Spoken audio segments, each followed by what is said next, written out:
ಮೊದಲಾದ BR ಪಾಟೀಲ್, ರಾಜು ಕಾಗೆ ಆಯ್ತು.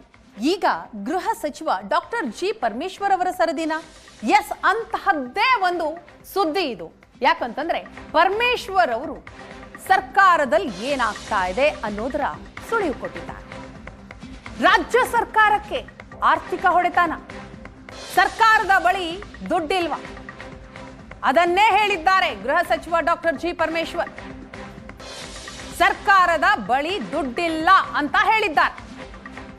ಸಿದ್ದರಾಮಣ್ಣ ಬಳಿ ದುಡ್ಡಿಲ್ಲ, ಕೇಳೋಕೆ ಬರಬೇಡಿ, ಪ್ರಾಜೆಕ್ಟ್ ಮಾಡಿ ಕೇಂದ್ರ ಸರ್ಕಾರಕ್ಕೆ ಕೊಡಿ, ರಾಜ್ಯ ಸರ್ಕಾರದ ಬಳಿ ಬರಬೇಡಿ.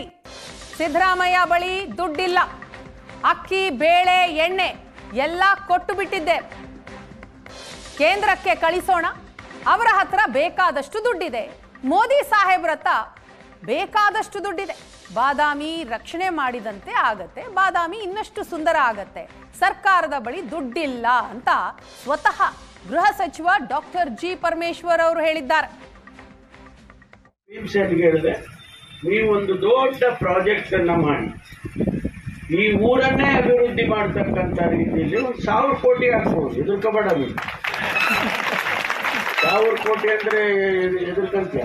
ಬಾದಾಮಿಯ ಪಟ್ಟಣವನ್ನೇ ಅಭಿವೃದ್ಧಿ ಮಾಡತಕ್ಕಂತ ರೀತಿಯಲ್ಲಿ ಒಂದು ಪ್ರಾಜೆಕ್ಟ್ ಅನ್ನು ಮಾಡಿ ಕೇಂದ್ರಕ್ಕೆ ಕಳಿಸ್ಕೊಡೋದು. ನಮ್ಮ ಹತ್ರ ದುಡ್ಡಿಲ್ಲ, ಸಿದ್ದರಾಮಯ್ಯ ಹತ್ರ ದುಡ್ಡಿಲ್ಲ. ಸಿದ್ದರಾಮಯ್ಯ ಹತ್ರ ದುಡ್ಡಿಲ್ಲ. ಈಗ ನಾವೆಲ್ಲ ನಿಮಗೆ ಕೊಟ್ಬಿಟ್ಟಿದ್ದೀವಿ, ಅಕ್ಕಿ ಬೇಳೆ ಎಣ್ಣೆ ಎಲ್ಲ, ಎಣ್ಣೆನೂ ಕೊಟ್ಬಿಟ್ಟಿದ್ದೀವಿ ಇಲ್ಲೇ ಅವರೆಲ್ಲ. ಅದನ್ನ ಕೇಂದ್ರ ಸರ್ಕಾರಕ್ಕೆ ಕಳ್ಸಕ್ಕೆ ಅವ್ರ ಹತ್ರ ದುಡ್ಡಿದೆ, ಬೇಕಾದಷ್ಟು. ನರೇಂದ್ರ ಮೋದಿ ಸಾಹೇಬ್ರ ಹತ್ರ ಬೇಕಾದಷ್ಟು ದುಡ್ಡಿದೆ ಅಂತ ಹೇಳಿ ನಾನು ಭೀಮಸೇನ್ಗೆ ಹೇಳಿದೆ.